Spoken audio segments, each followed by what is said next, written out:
Assalamualaikum warahmatullahi wabarakatuh. Perkenalkan, nama saya Amanda Aurelia Salsabila, NIM 135241131 dari kelompok 8, kelas 64, izin untuk mempresentasikan isi makalah TTKI yang sudah disusun bersama dengan teman-teman kelompok saya. Kami dari kelompok 8 mengambil judul Analisis Kesadaran Mahasiswa Terhadap Keamanan Data Pribadi di Internet serta Strategi Peningkatannya. Untuk latar belakang, menurut Komandin, keamanan data adalah upaya untuk melindungi informasi dalam pertukaran data digital. Di Indonesia, tantangan dalam menjaga keamanan data masih besar, dibuktikan dengan peringkat ke-13 global dalam kebocoran data, dengan kebocoran data mencapai 156,8 juta data. Meskipun mahasiswa cenderung mahir dalam teknologi, mereka masih rentan terhadap penyalahgunaan data, terutama karena kurangnya pengetahuan dan penerapan praktik keamanan digital yang baik. Penelitian ini bertujuan untuk mengukur tingkat kesadaran dan praktik mahasiswa dalam menjaga keamanan data pribadi mereka.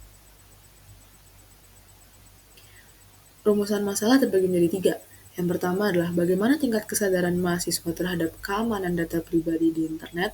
Yang kedua, apa saja praktik keamanan digital yang biasa dilakukan oleh mahasiswa. Dan yang ketiga, bagaimana peran institusi dalam meningkatkan kesadaran mahasiswa terhadap keamanan data. Tujuan penelitian juga terbagi menjadi 3 poin. Yang pertama, yaitu untuk mengukur dan menganalisa tingkat kesadaran mahasiswa terhadap keamanan data pribadi di internet. Yang kedua, mengidentifikasi praktik keamanan data yang umum dilakukan oleh mahasiswa. Dan yang ketiga, menyusun rekomendasi untuk meningkatkan literasi keamanan digital di kalangan mahasiswa. Manfaat penelitian terbagi menjadi 3, yaitu manfaat akademis, manfaat praktis, dan manfaat sosial. Manfaat akademis yaitu untuk menambah literatur tentang literasi keamanan digital di kalangan mahasiswa. Manfaat praktis menjadi acuan bagi institusi dalam merancang program edukasi keamanan data pribadi. Manfaat sosial meningkatkan kesadaran mahasiswa untuk menciptakan budaya digital yang aman. Ruang lingkup kajian. Dalam penelitian ini, yang perlu dikaji yaitu pemahaman mahasiswa tentang risiko keamanan data, perilaku mereka dalam melindungi data pribadi, strategi edukasi, kebijakan efektif, dan peran institusi. Anggapan dasar yang digunakan dalam penelitian ini adalah di dalam dunia digital ada berbagai jenis serangan siber terhadap pengguna. Untuk mencegah ini, masyarakat juga perlu memiliki pemahaman terhadap pembagian data privasi mereka. Menurut Zhou Guangwang et al., social engineering merupakan eksploitasi perilaku manusia untuk menggali data pribadi tanpa perlu berhadapan langsung dengan firewall.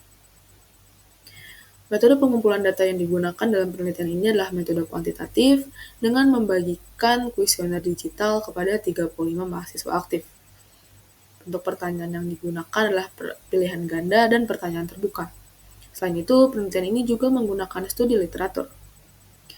Sistematika penulisan dalam karya ilmiah ini terdiri atas 4 bab. Bab pertama yaitu pendahuluan, mencakup latar belakang, rumusan masalah, tujuan, ruang lingkup, anggapan dasar, dan metode penelitian. Bab 2 yaitu tinjauan pustaka, mencakup kajian teori. Bab 3 yaitu analisis dan pembahasan, berisi hasil dan analisis. Dan yang terakhir yaitu bab 4 yang merupakan simpulan dan saran. Landasan teori yang pertama ada terkait keamanan data. Keamanan data melibatkan kerahasiaan, integritas, dan ketersediaan data. Pelindungan data juga melibatkan teknologi dan kebijakan organisasi. Yang kedua adalah kesadaran keamanan digital. Kesadaran ini penting untuk mencegah ancaman siber. Pendidikan dan pelatihan menjadi kunci utama dalam meningkatkan kesadaran ini. Yang ketiga adalah perilaku digital mahasiswa. Penggunaan media sosial sangat dominan di kalangan mahasiswa, yang terkadang masih saja mengabaikan pentingnya menjaga keamanan data pribadi. Yang terakhir adalah keamanan data di Indonesia. Meskipun sudah ada regulasi seperti UU PDP, tantangan dalam perlindungan data pribadi masih ada, terutama di sektor publik.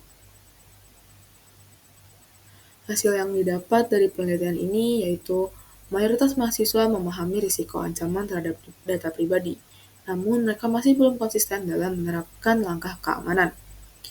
Informasi mengenai keamanan data banyak diperoleh melalui media sosial, yang menunjukkan bahwa saluran informal lebih dominan dalam menyebarkan informasi ini.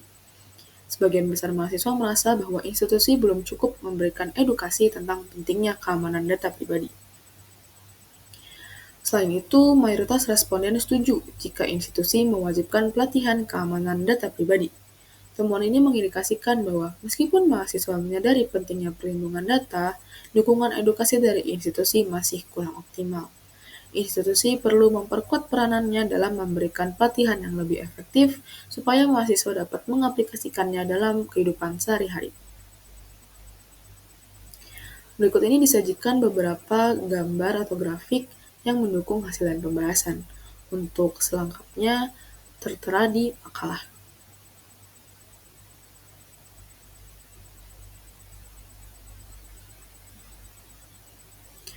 Yang terakhir adalah simpulan dan saran.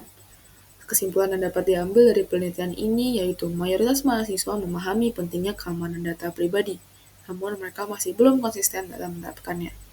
Meski mereka sadar akan risiko kebocoran data, mereka sebagian besar belum menerapkan langkah-langkah perlindungan secara proaktif. Selain itu, peran institusi dalam memberikan edukasi terkait keamanan data juga dirasa masih kurang optimal. Disarankan agar institusi memperkuat edukasi mengenai keamanan data pribadi dengan mewajibkan pelatihan yang lebih terstruktur. Diharapkan juga penelitian selanjutnya dapat membandingkan kelompok yang telah mendapatkan edukasi dengan yang belum, supaya dapat diukur efektivitas program tersebut. Sekian dari saya, terima kasih. Wassalamualaikum warahmatullahi wabarakatuh.